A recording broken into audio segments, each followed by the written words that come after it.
Hello students, chemistry में बहुलक की बात कर रहे थे अपन पॉलीमर में, जिसमें अपन ने प्लास्टिक की बात की और प्लास्टिक करने के बाद में अपन ने शुरू किया रबड़। रबड़ में अपन ने प्राकृतिक रबड़ बताया था जो कि आइसोप्रीन का बहुलक है। अब अपन बात करेंगे कृत्रिम रबड़। उसके बाद में जो अपन बात कर रहे हैं वो बात कर रहे हैं अपन कृत्रिम रबड़ की। और कृत्रिम रबड़ में पहला एग्जाम्पल अपन ले रहे हैं, पहला जो नाम ले रहे हैं वो ले रहे हैं ब्यूना एस। पहला जो मैं ले रहा हूँ ब्यूना एस ले रहा हूँ, और जैसा नाम से आ रहा है इसमें ब्यूना एस, ध्यान से समझना इसको। ये इस प्रकार से है जो मैंने लिखा है, समझो। ब्यूना, ये तो हो गया ब्यूना और ये हो गया एस। अब ये जो बी यू है ना, ये जो बी यू है, बी यू, ये तो है 1,3 ब्यूटा डाई इन, ये तो है 1,3 ब्यूटा डाई इन। और Na, ये हो गई सोडियम धातु, सोडियम धातु। और ये जो S है, S ये है स्टाइरिन। S क्या है भाई? स्टाइरिन। तो इसमें एक लक दो हो गए, एक लक तो हो गया 1,3 ब्यूटाडाइन, और दूसरा एक लक क्या हो गया? स्टाइरिन। दो एक लक हो गए जिनको जोड़ने का काम करता है सोडियम धातु। तो 1,3 ब्यूटाडाइन और स्टाइरिन दो एक लक हो गए इसमें। तो इसमें जो एक लक है वो है भाई 1,3 ब्यूटा डाई इन और स्टाइरिन, ये दो एक लक हो गए इसके अंदर। अब 1,3 ब्यूटाडाइन का अगर फॉर्मूला अगर अपन लिखें, पहले और तीसरे कार्बन पर अपन ने दिखा दी डबल बॉन्ड, 1,3 ब्यूटाडाइन CH2, जो अपन इस प्रकार से दिखा सकते हैं CH2, इस पे CH, ये भी CH, और यहाँ पर CH2, ये दिखा सकते हैं अपन। ठीक है, ये तो हुआ 1,3 ब्यूटाडाइन। और स्टाइरिन, स्टाइरिन अपन ने क्या दिखाया था बताओ? C डबल बॉन्ड ये और H, और ये दिखाया था अपन ने C6H5। अब ये दोनों एक लग जब जुड़ेंगे, अब जैसे ये स्टाइरिन अणु, ऐसे स्टाइरिन अणु, फिर ब्यूटाडाइन अणु, तो ये जो डबल बॉन्ड हैं बताओ, इन डबल बॉन्ड जब ये जोड़ेंगे तो डबल बॉन्ड से कार्बन कार्बन के बीच में बॉन्ड हो जाएगी सिंगल, और ये बॉन्ड बढ़ती चली जाएगी। ऐसे ही यहाँ पर जो बॉन्ड बनी अपने पास में, देखो जैसे ये अणु अपन ने दिखाया, इसमें डबल बॉन्ड से ये बॉन्ड अपने पास में सिंगल हो गई, और एक बॉन्ड इधर बन गई अपने पास में, ये कार्बन की। ऐसे ये डबल बॉन्ड से सिंगल हो जाएगी, और ये बॉन्ड बनेगी जो आगे स्टाइरिन अणु जुड़ेगा। इसी तरह से फिर ब्यूटाडाइन अणु जुड़ेगा। तो ब्यूटाडाइन और स्टाइरिन अणु आपस में जुड़ते चले जा रहे हैं। तो यहाँ एक लग दो हैं, यानी अब अपन इसको इस प्रकार से दिखा सकते हैं। ये मैंने देखो एक लग के साथ में इसका अणुसूत्र दिखा दिया है, ये स्थिति है। और ये दिखा देंगे अपन N। तो यहाँ पर दो एक लक हुए 1,3 ब्यूटाडाइन और स्टाइरिन, इनको मिलाकर नाम बोला जाता है ब्यूना एस। BU हो गया 1,3 ब्यूटाडाइन और S हो गया स्टाइरिन, और Na यहाँ पर सोडियम धातु जो अपन दर्शाते हैं। और ये जो ब्यूना S है ना, इसका जो उपयोग है, एक तो वाहनों के टायर। अच्छा, विशेषता बताओ इसकी। अगर अपन इसकी विशेषताओं की बात करें, अच्छा ये तो ये बहुलक सम हुआ या विषम? पहली बात तो ये किस प्रकार का बहुलक हुआ भाई? विषम बहुलक हुआ, क्योंकि एक लग अलग अलग प्रकार के हैं। दूसरा, यहाँ पर जो जब ये अणु आपस में जुड़ रहे हैं ना, जुड़ने के दौरान कोई भी छोटा अणु निष्कासित नहीं हो रहा है, तो संघनन तो नहीं होगा। योगात्मक रूप से ये हो रहा है, किस प्रकार से स्थिति आ रही है, योगात्मक। लेकिन यहाँ पर योगात्मक अभिक्रिया चल रही है और एकलक दो प्रकार के हैं। योगात्मक सीधा सीधा यह शब्द यूज किया जाता है जब सारे एकलक अणु एक जैसे प्रकार के आते हैं। अगर दो एकलक अणु दो भिन्न प्रकार के हैं और उनमें आपस में कोई छोटा अणु नहीं निकल रहा है तो उसके लिए शब्द यूज किया जाता है सहबहुलक। कौन सा यूज करते हैं भी, सहबहुलक। तो एक ध्यान रखना, एक शब्द तो आया था योगात्मक, एक आया था संघनन, एक आया सहबहुलक। योगात्मक कब यूज होगा, जब सारे एकलक अणु एक जैसे होंगे और उसमें कोई छोटा अणु निष्कासित नहीं हो रहा। संघनन कब यूज होगा, जब एकलक अणु दो होंगे लेकिन उसमें जब जुड़ेंगे तो छोटा अणु निष्कासित होगा, जैसे जल का अणु निष्कासित हुआ इस प्रकार से, जैसे अभी अपन ने बेकेलाइट को देखा था।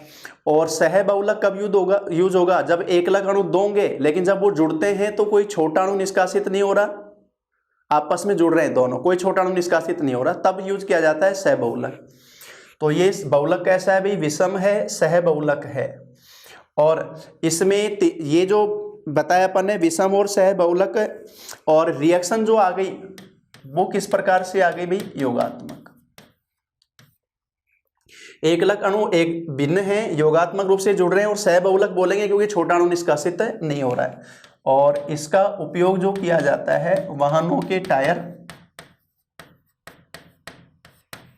वाहनों के टायर, एक होजेज, मैं जो शब्द लिख रहा हूं होजेज, वो है तेल संग्रहण टंकियां। तेल संग्रहण टंकियां जो होती है उनके लिए शब्द यूज किया जाता है होजेज, जो यूज किया जाता है। एक स्टॉपर सुनते हैं अपन, स्टॉपर जानते हो, उसमें ब्यूना एस और ब्यूना एन दोनों प्रकार के यूज जो आ जाते हैं। इसमें एक और यूज आ जाता है, जो टायर बताया मैंने वाहनों के टायर, एक होजे तेल संग्रहण टंकियां, एक अपन बोलते हैं गैसकेट, जो इंजन में यूज करते हैं गैसकेट, वो भी बनाया जाता है इससे। तो एक तो मैंने दिखाया ब्यूना एस, और कृत्रिम रबड़ में एक आता है ब्यूना एन, दूसरा जो नाम लिख रहा हूं मैं ब्यूना एन, तो ये लिखा जाता है BUNA और एन। यहां BU का मतलब तो वही हो गया 1,3 ब्यूटाडाइइन, Na हो गया सोडियम, और N जो हो गया वो हो गया यहां पर एक्रिलोनाइट्राइल। ये भाई एक्रिलोनाइट्राइल, जिसको अपन ने बताया था वाइनिल साइनाइड। ये दो एकलक हो गए।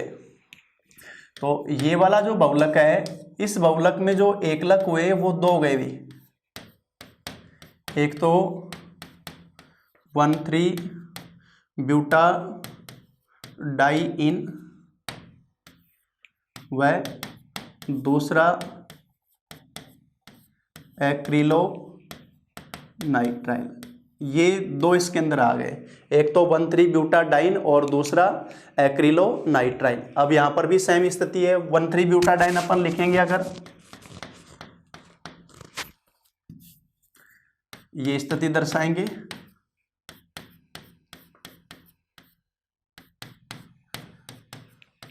ये तो हो गया 1,3 ब्यूटाडाइन, पहले और तीसरे कार्बन पे डबल बॉन्ड।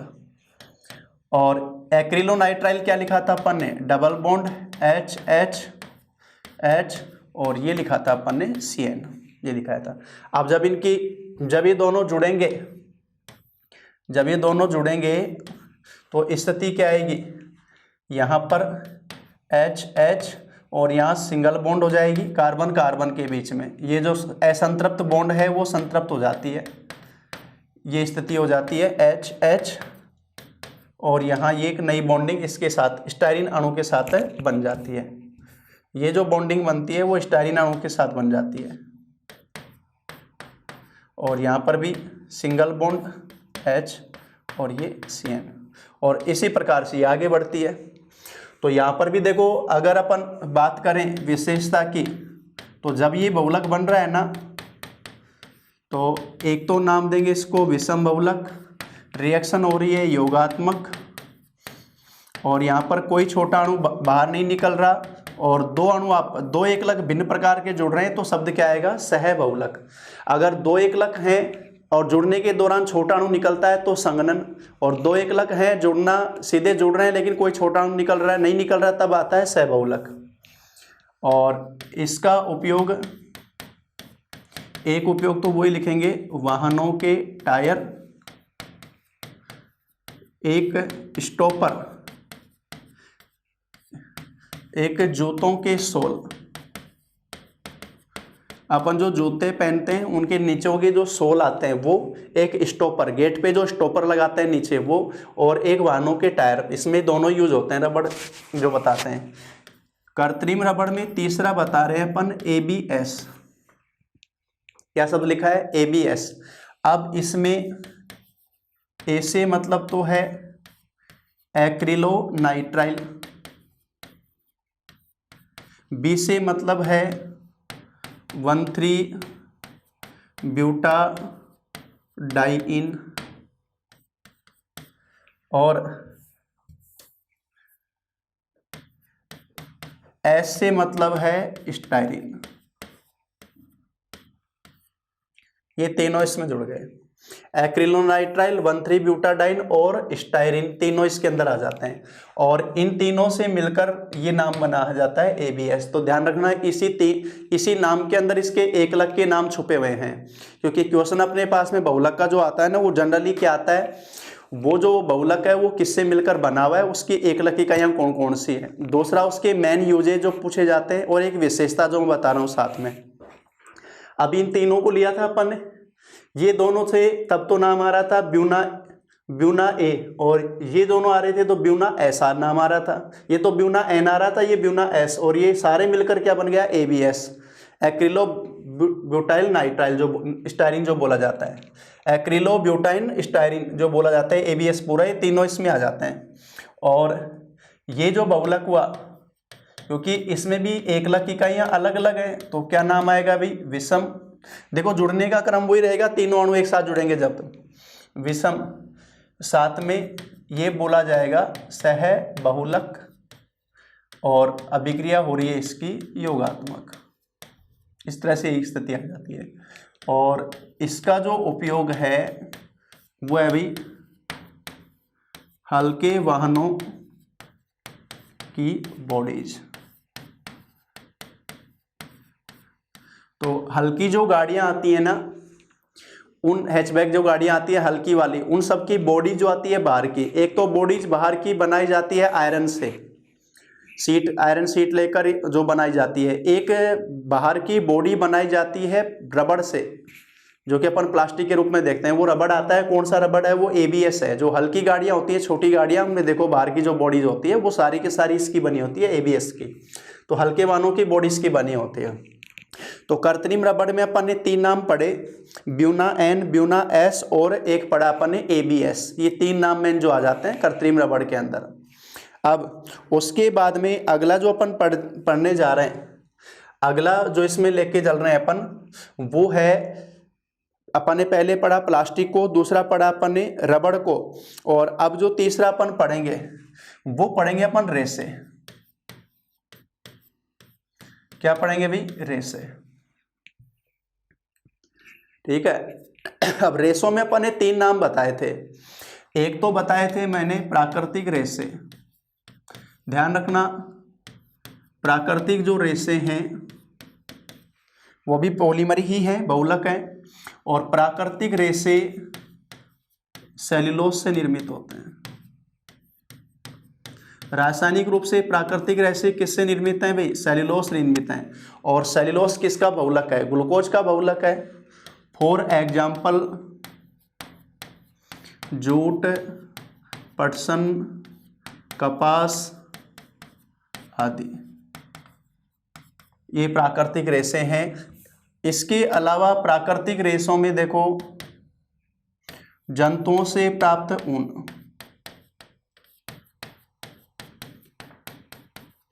जंतुओं से जो प्राप्त ऊन है ना, वो भी किस में आएगी, प्राकृतिक रेशों के अंतर्गत ही आएगी। और एक रेशम कीट से प्राप्त रेशम, रेशम कीट से प्राप्त रेशम, वो भी इसी में आएगा, प्राकृतिक रेशे के अंतर्गत ही आएगा।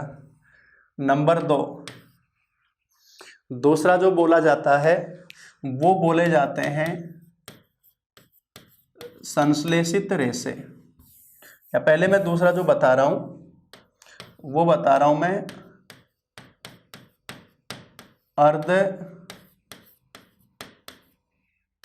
अर्ध संश्लेषित रेशे। क्या नाम बताया मैंने? अर्ध संश्लेषित रेशे। और मैंने बताया था अर्ध संश्लेषित रेशे उनको कहा जाएगा जो एक्चुअल में पूरी तरह कृत्रिम नहीं है, पूरी तरह उनको तैयार नहीं किया जा रहा, बल्कि प्राकृतिक रेशों में सुधार किया जा रहा है। सेल्यूलोस प्राकृतिक रेशा हो गया ना, सेल्यूलोस पर या सेल्यूलोस को सांद्र नाइट्रिक अम्ल HNO3 सांद्र नाइट्रिक अम्ल से उपचारित करके रेशों, सेल्यूलोस तो प्राकृतिक रेशे हो गए ना, रेशों की तन्यता व चमक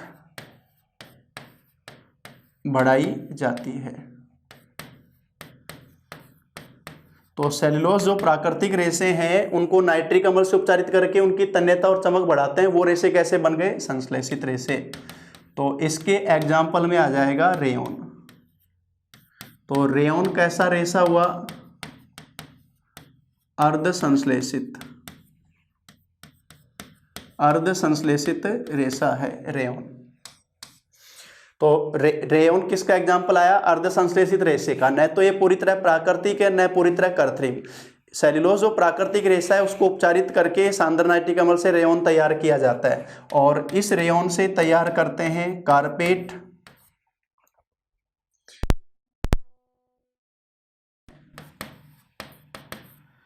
कारपेट व गद्दों के निर्माण में प्रयुक्त।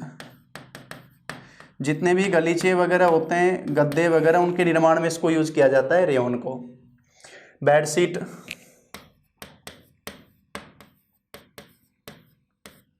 ये भी आती है इसी में, अर्ध संश्लेषित रेशा। और तीसरे रेशे बोले जाते हैं संश्लेषित रेशे, सिंथेटिक फाइबर। ये होते हैं भी कृत्रिम रूप से रसायनों से तैयार। तो रसायनों से इनको तैयार किया जाता है, केमिकल से इनको केमिकल रिएक्शन द्वारा लैब में तैयार करते हैं, इसलिए इनको बोलते हैं संश्लेषित रेशे। ऐसे रेशे जो तैयार किए जा रहे हैं कृत्रिम रूप से। और इन रेशों में पहला एग्जाम्पल ले रहा हूं मैं नायलॉन 66। जो पहला एग्जाम्पल लिखा है मैंने नायलॉन 66, नायलॉन 66, यहां पर ध्यान दो। इसमें जो एकलक होते हैं, एकलक तो होता है इसका हेक्सा मैथिलीन डाईएमीन, हेक्सा मैथिलीन डाईएमीन, एक तो ये होता है इसका एकलक। और एक एकलक होता है इसका दूसरा जो बताया जाता है वो बताया जाता है भी एडिपिक अम्ल। एक तो बताया मैंने हेक्सा मैथिलीन डाईएमीन और दूसरा बताया मैंने एडिपिक अम्ल। इसके जो दो एकलक हो गए नायलॉन 66 के। अब नायलॉन 66 में जो एकलक बताया हेक्सा मैथिलीन डाईएमीन, हेक्सा मैथिलीन ये लो सीधा सीधा हो गया, कितने हो गए? 6। डाईएमीन NH2 समूह, एमीन समूह, ये तो हो गया हेक्सा मैथिलीन डाईएमीन। और दूसरा बताया अपन ने एडिपिक अम्ल। एडिपिक अम्ल जो आता है उसकी स्थिति आती है भी 4 COOH और COOH।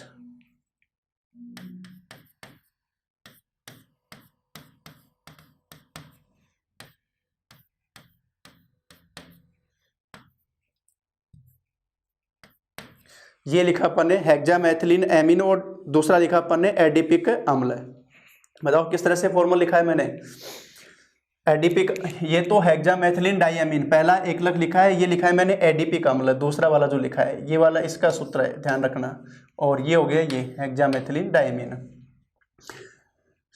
अब ये जो दोनों एकलक हैं, दोनों एकलक में कार्बन के 6 परमाणु हैं, इसमें कार्बन के 6 परमाणु, यहाँ पर 4, 5 और 6, और यहाँ पर ये शब्द इसलिए आया है 66 जो लिखा हुआ है, 66 जो लिखा हुआ है ना, नायलॉन 66।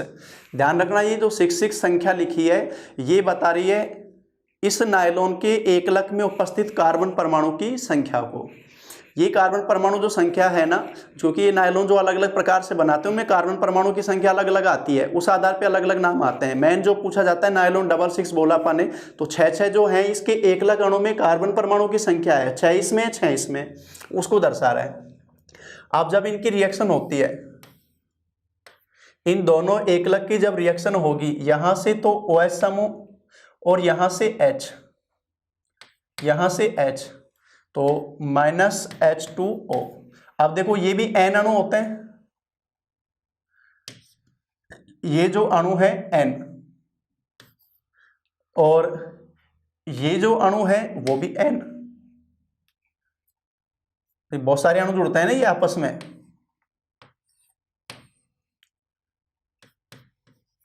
तो -NH2O, ऐसे ही बहुत सारे जब ये अणु जुड़ेंगे तो जल के बहुत सारे अणु निकलेंगे, और फिर इनका जो जुड़ना होगा, तो बताओ इसमें अब किस प्रकार से जोड़ेंगे अपन। यहां से NH दिखाएंगे, एक H इसमें से निकलेगा, एक H यहां से निकलेगा NH, और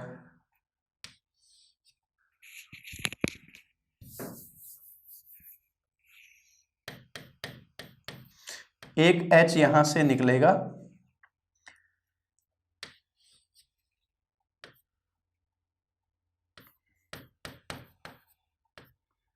CH2 यहां पर भी NH,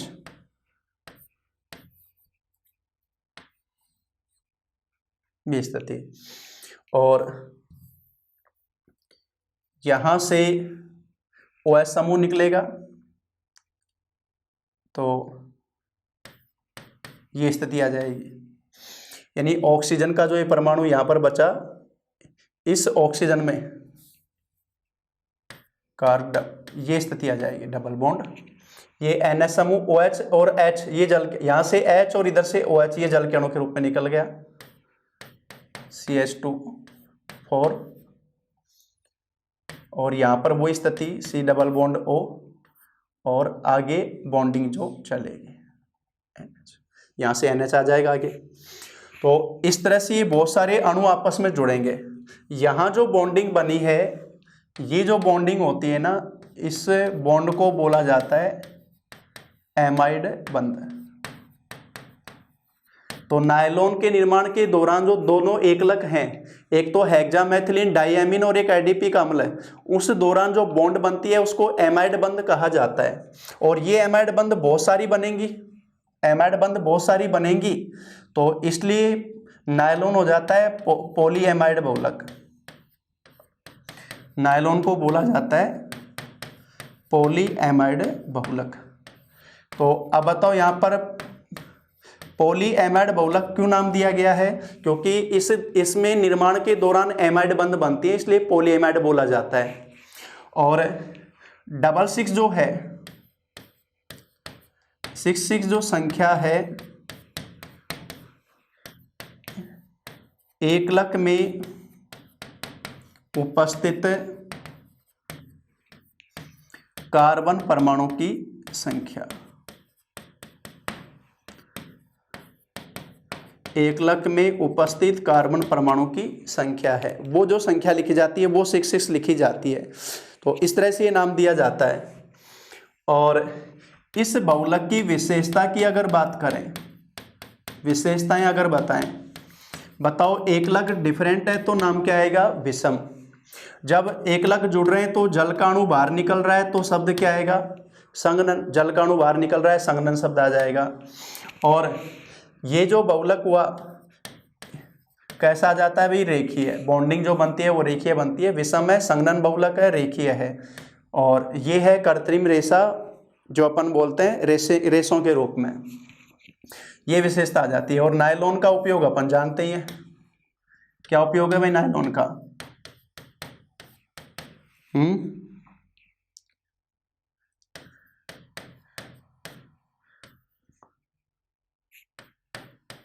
वाटरप्रूफ कपड़े जो बोलते हैं अपन, तो नायलॉन से जो बनाए जाते हैं। इसके अलावा रस्सियां,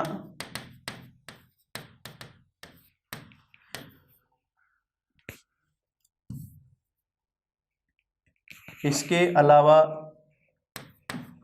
टूथब्रश, ब्रिसल्स,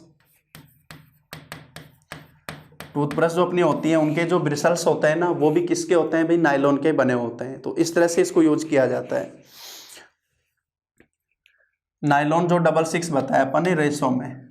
अब रेसों में दूसरा जो एग्जाम्पल मैं बता रहा हूँ, रेसों के अंदर दूसरा जो एग्जाम्पल बता रहा हूँ, जिसको अपन नाम पढ़ते हैं टेरिलिन, और टेरिलिन को एक नाम दिया जाता है डेक्रोन। टेरिलिन को दूसरा नाम क्या देते हैं भाई? डेक्रोन बोला जाता है बहुलक में। रेसों के अंदर दूसरा टेरिलिन जो बता रहा हूं, जिसको अपन बोलते हैं डेक्रोन। एक इसको नाम देते हैं पॉलिएस्टर, और पॉलिएस्टर क्यों नाम दे रहे हैं अभी बताएंगे अपन। इसके एक लक में एक तो आता है एथिलीन ग्लाइकोल, एथिलीन ग्लाइकोल, और एक आता है टरप्थेलिक अम्ल या टरथेलिक अम्ल बोल देते हैं सीधा, टरथेलिक अम्ल। तो एक तो एथिलीन ग्लाइकोल, जिसमें एक जो एथिलीन ग्लाइकोल है, और दूसरा नाम क्या बताया मैंने? टरथेलिक अम्ल जो बोला जाता है। यहां पर अपन ने देखो बॉन्ड ये दिखाई थी, कार्बन कार्बन के बीच में डबल बॉन्ड ये दिखाई थी ना, और एच एच ये दिखाया था एथीन का। अब एथिलीन एथिलीन तो यही सूत्र बनता है, ग्लाइकोल है तो दोनों पे OH समूह जोड़ेंगे तो ये बॉन्ड सिंगल हो जाएगी, OH और OH, ये स्थिति हो जाएगी।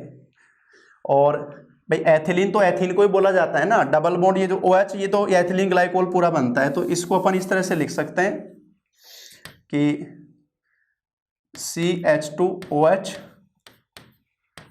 CH2OH, ये बोला जाता है एथिलीन ग्लाइकोल। और टरथेलिक अम्ल, इसकी स्थिति ये है, टरथेलिक अम्ल किसको बोलते हैं? जब बेंजीन जो रिंग है उस पर दोनों तरफ COH समूह, दोनों तरफ कौन सा समूह भाई? COOH, तब वो टरथेलिक अम्ल बोला जाता है।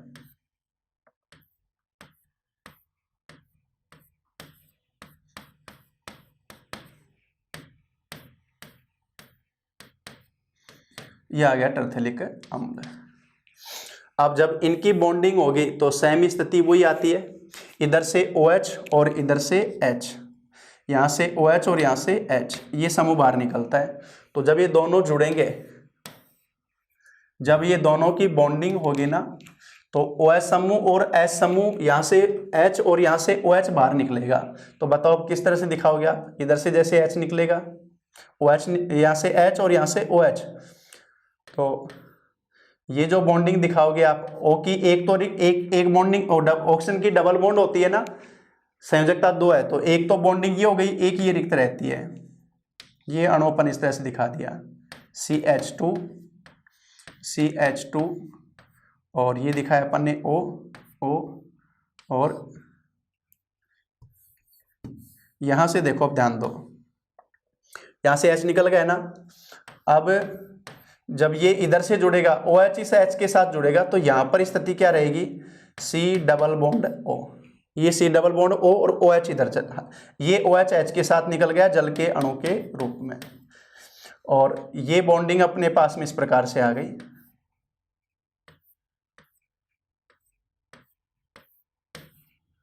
और सेम इधर ही ऐसे डबल बॉन्ड O ये रह जाएगा। अब ये बॉन्डिंग आगे जैसे बढ़ती चली जाएगी, ये N अणु बन गए। अब यहां जो बॉन्डिंग बन रही है ना, क्योंकि C डबल बॉन्ड और ये बॉन्ड O, यहाँ O समूह आ गया बीच में कार्बन पे दोनों तरफ, तो ये जो बॉन्डिंग बोली जाती है, ये वाली जो बॉन्ड बनी है, इसको बोला जाता है एस्टर बंध, क्या नाम देते हैं? एस्टर बंध। और इसीलिए जो डैक्रोन है, डैक्रोन को बोला जाता है पॉलीएस्टर। तो ये शब्द समझ में आ गया। पॉलीएस्टर शब्द क्यों आया? क्योंकि बहुत सारी एस्टर बंध बन रही हैं, बहुत सारी एस्टर बंध बन रही है, तो पॉली शब्द जुड़ गया, पॉलीएस्टर हो गया, वो इसको नाम दिया जाता है डैक्रोन को। और उपयोग यही है अभी, वस्त्र निर्माण, वस्त्र निर्माण जो अपन बोलते हैं टेरिकोट या टेरिलीन जो बोला जाता है, तो वस्त्र निर्माण में इसको यूज करते हैं। रेसे हैं, वस्त्रों के निर्माण में इसको यूज किया जाता है। तो ये दोनों जो मैंने अपन ने बताए, एक देखो नायलॉन 6 भी आता है, नायलॉन 610 भी आता है। ये एकलक अणुओं में जो उसके अंदर जो एकलक अणु मौजूद है ना, उनके उसमें कार्बन परमाणु की संख्या के आधार पर वो नाम दिए जाते हैं। इसी में जो अपन ने बताया, देखो बहुलक में 3 लिए पहले अपन ने, उन तीनों में अपन ने बताया प्लास्टिक, रेसे और रबड़, 3 नाम आए अपने पास में, जिसमें से अपने जो सिलेबस है उसमें रीड के अगर सिलेबस की बात करें तो ये टॉपिक ऐसे लिखा हुआ है, प्लास्टिक, रेसे, डिटर्जेंट और सीमेंट, ये लिखा हुआ है। तो प्लास्टिक, रेसे और उसके साथ में अपन ने किसको बता दिया? रबड़ को भी बता दिया है। अब बात आती है डिटर्जेंट। तो डिटर्जेंट के साथ में अपन पहले बात करेंगे साबुन की, साबुन और डिटर्जेंट दोनों बात करेंगे, फिर सीमेंट की बात कर लेंगे। तो साबुन और डिटर्जेंट की अगर बात करें अपन,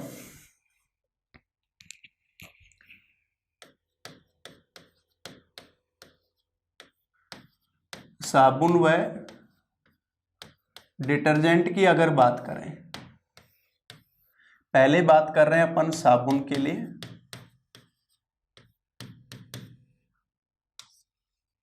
साबुन यूज करते हैं, रोज देखते हैं अलग अलग प्रकार के साबुन, कभी कौन सा ट्राई करते हैं कि इससे रंग साफ निकल जाएगा, उसे यूज करके देखते हैं। इससे चेहरे पर मॉइस्चर रहे, ये यूज करें भाई, अब सर्दी है तो ग्लिसरीन यूज करो, मॉइस्चराइजिंग आ जाएगा, डव यूज करो, इस प्रकार से।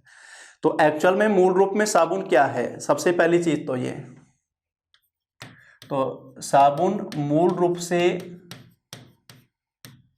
है लवण, और कार्बनिक लवण है। मूल रूप से क्या है भी? कार्बनिक लवण है। अब ये बताओ लवण का निर्माण कैसे होता है? लवण का निर्माण करते हैं अपन अम्ल और क्षारक की क्रिया से।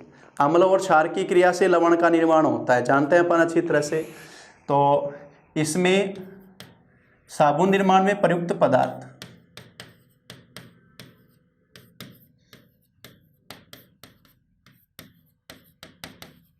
साबुन निर्माण में प्रयुक्त पदार्थ, तो उसमें आ जाएगा भाई हाई फैटी एसिड, उच्च वसीय अम्ल, जो अपन वनस्पतिक तेल से प्राप्त करते हैं। हाई फैटी एसिड जो होते हैं, उच्च वसीय अम्ल, जिनको अपन कह सकते हैं वनस्पति तेल, सामान्य भाषा में वेजिटेबल ऑयल जो बोलते हैं ना अपन, वनस्पति तेल, उनमें उच्च वसीय अम्ल बोले जाते हैं। और मुख्य रूप से मुख्य वसीय अम्ल जो साबुन में यूज किए जाते हैं, उसमें एक तो नाम आता है पोमेटिक अम्ल, और एक आता है भाई स्टेरिक अम्ल। पोमेटिक अम्ल और स्टेरिक अम्ल, ये तो होता है 16 कार्बन युक्त और ये होता है 18 कार्बन युक्त। तो पोमेटिक अम्ल का जो फॉर्मूला लिखा जाता है, अब अम्ल है तो बताओ कौन सा समूह आएगा? COH समूह आएगा। तो अम्ल की स्थिति ये दर्शाते हैं अपन RCOOH। अब यहाँ पर कार्बन 16 है तो ये 15 कार्बन लेने पड़ेंगे प्रतिस्थापी में।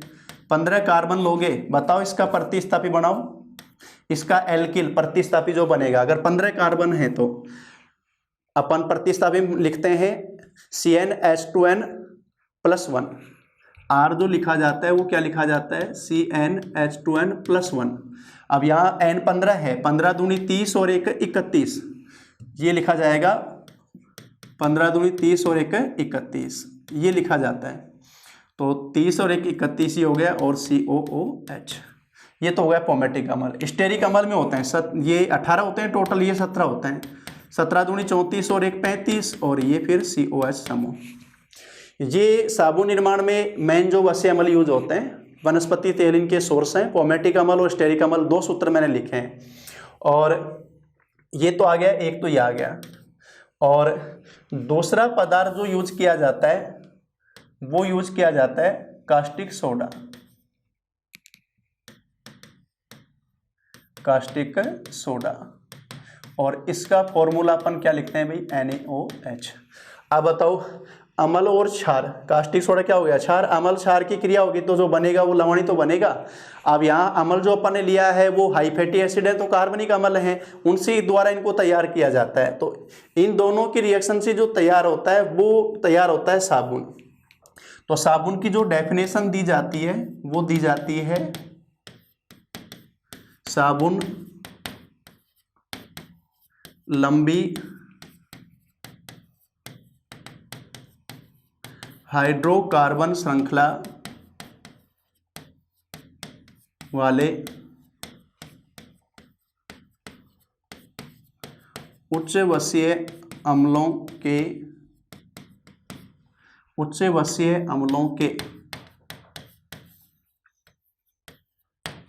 सोडियम या पोटेशियम लवण होते हैं। सोडियम या पोटेशियम लवण होते हैं।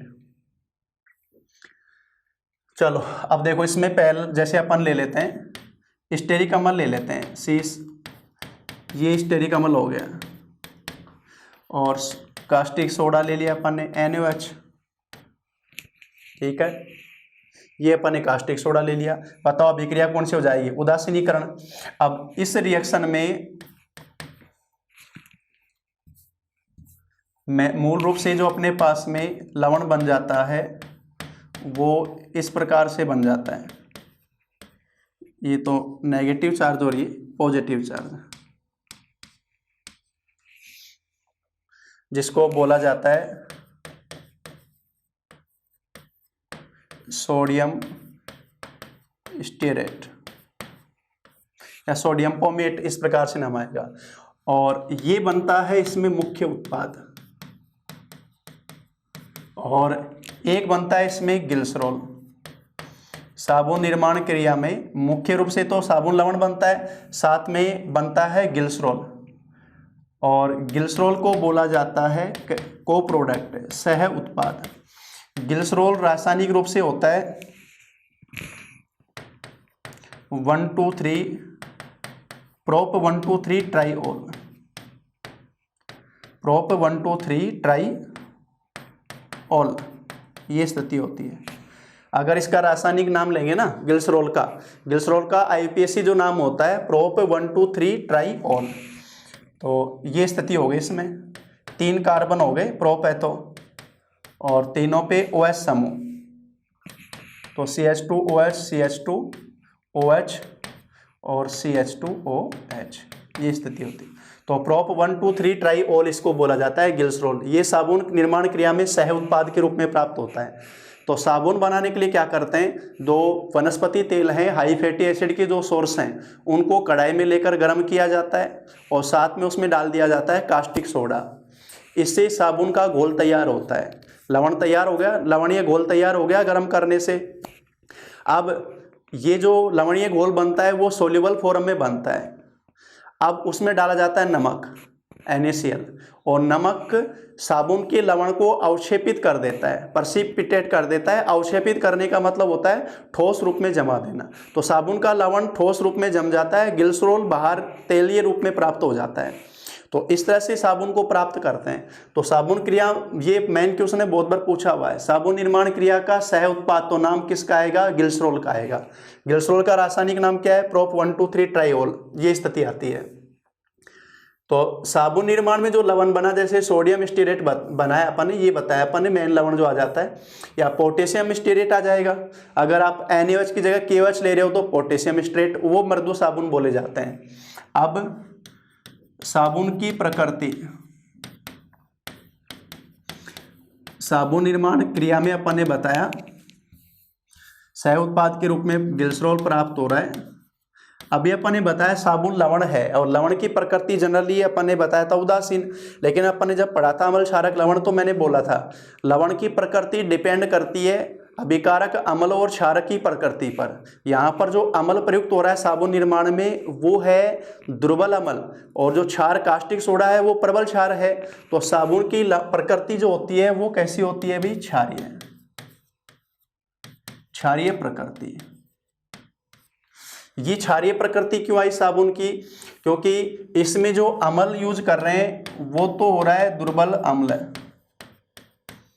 और इसमें जो क्षार यूज कर रहे हैं वो कैसा है भी, प्रबल क्षार। अब बताओ प्रभाव किसका रहेगा, क्षार का। तो ये जो लवण बना वो कैसा बना, साबुन का लवण कैसा बना भाई, क्षारीय लवण बना। तो साबुन की प्रकृति अगर पूछी जाएगी तो कैसे बताओगे, क्षारीय बताओगे। और इसीलिए ये कपड़ों व त्वचा के लिए क्या है भाई, हानिकारक है। तो थोड़ा कम रगड़ा करो साबुन को, ठीक है। बस ये है कि ये क्या करता है भाई, साबुन पायसीकरण क्रिया कर देता है। पायसीकरण करते तो अपने शरीर पे जो मैल है, मैल क्या है भाई, फैट ही तो है, वसा उसका पायसीकरण कर देता है, ये वो हट जाता है, वो साफ हो जाता है। तो जो पहले अपने जैसे यूज कर देते भाई हल्दी वगैरह ये जो मिलाकर यूज करते थे, ये वो भी सब क्या करता है भाई, एक तरह से साबुन साफ करने का ही काम करता है। तो प्राकृतिक वो ज़्यादा अपने यूज करना चाहिए। तो कपड़ों और त्वचा दोनों के लिए हानिकारक होता है, साबुन की यही कमी होती है। और कठोर जल में झाग नहीं देता। साबुन की जो प्रमुख कमी है वो ये है कि इसे अपन कठोर जल में प्रयुक्त नहीं कर सकते।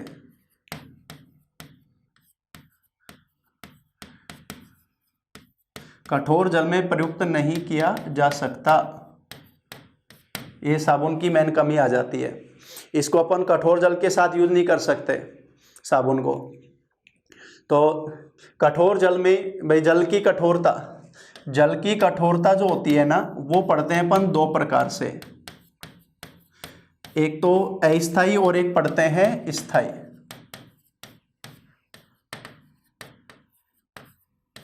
अस्थायी और स्थायी दो प्रकार की कठोरता पढ़ते हैं। ये तो है कैल्शियम और मैग्नीशियम के बाइकार्बोनेट साल्ट,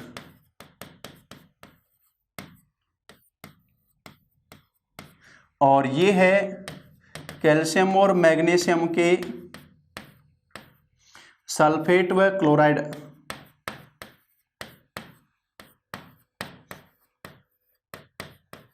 सल्फेट व क्लोराइड लवण, वो है स्थायी कठोरता। तो ये जो जल की कठोरता होती है दो प्रकार से, अस्थायी और स्थायी कठोरता बोलते हैं। अस्थायी नाम इसलिए देते हैं कि उसको केवल जल को उबाल देते हैं तो ये लवण घुल जाते हैं। स्थायी है कि केवल जल को उबाल कर इसको दूर नहीं कर सकते। इसे दूर करने के लिए आपको, जल की स्थायी कठोरता दूर करने के लिए आपको यूज करना होता है वाशिंग सोडा, सोडियम कार्बोनेट जो अपन बोलते हैं। वाशिंग सोडा बताया था, दावन सोडा, वो इसमें घुलनशील लवण बना देता है, इन लवणों को घोल लेता है उस आधार पर। तो साबुन को अपन कठोर जल में यूज करेंगे तो वो अवक्षेपित हो जाता है और मैल को साफ नहीं कर पाता है।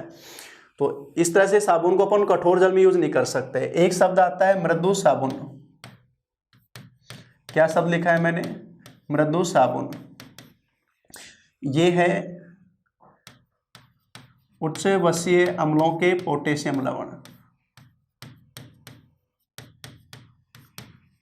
के सोडियम की जगह कौन से लवण आ गए। अब मूल रूप से साबुन बनाने के लिए सोडियम लवण यूज करते हैं, लेकिन अगर सोडियम की जगह पोटेशियम धातु ली जाती है, पोटेशियम धातु more soft than sodium, potassium metal more soft than sodium metal, तो उस आधार पे मृदु साबुन बनाने के लिए सोडियम धातु यूज की जाती है, ध्यान रखना, मृदु साबुन बनाने के लिए। और इसके एग्जाम्पल में अपन बात करें तो शैम्पू जो आते हैं, face wash, shampoo face wash जो आएगा वो किस में आएगा भाई, मृदु साबुन में आएगा। एक शेविंग क्रीम जो अपन यूज करते हैं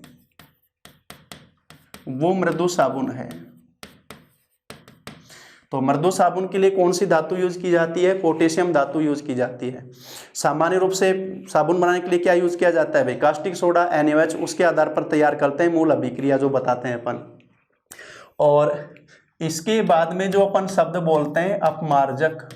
हाँ, एक चीज और उसको नोट डाउन कर लेना। अपन ने साबुनीकरण क्रिया में सह उत्पाद प्राप्त किया ग्लिसरॉल।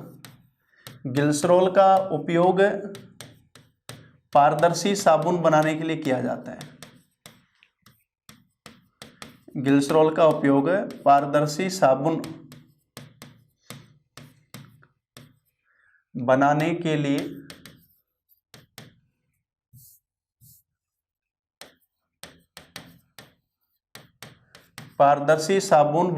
लिए किया जाता है। तो ग्लिसरॉल जो यूज किया जाता है, जो साबुनीकरण क्रिया का सह उत्पाद है, उसका उपयोग करते हैं पारदर्शी साबुन बनाने के लिए। ग्लिसरॉल जो बोला जाता है। जबकि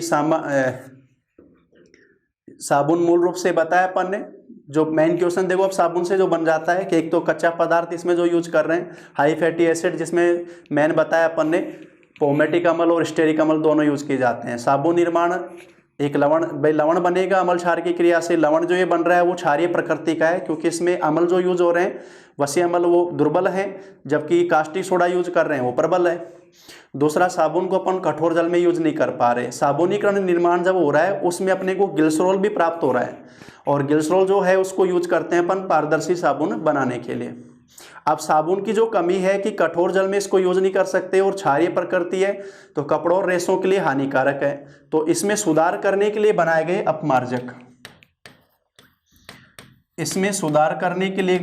अपमार्जक, डिटर्जेंट, वॉशिंग पाउडर निरमा, दूध सी सफेदी, बहुत सुनते थे ऐड, जब छोटे थे तो बहुत ऐड आता था ये डिटर्जेंट अपमार्जक। अब देखो एक्चुअल में अपमार्जक भी हैं तो साबुन ही, लेकिन वही साबुन लवण है ये भी, लेकिन इनमें साबुन वाली कमी नहीं है। अब साबुन वाली कमी क्या थी? क्षारीय प्रकृति और कठोर जल में यूज नहीं कर सकते, वो इसमें दूर कर दी गई। तो अपमार्जक को बोला जाता है साबुन रहित साबुन, साबुन रहित साबुन, सोपलेस सोप। यानी है तो ये साबुन, लेकिन इनमें साबुन रहित साबुन बोलने का मतलब है इनमें साबुन वाली कमी नहीं है। और ये होते हैं लंबी हाइड्रोकार्बन श्रृंखला वाले उच्च वसीय अम्लों के सल्फेट या सल्फोनेट लवण, ये इनको बोला जाता है। अब इस लाइन का मतलब क्या है?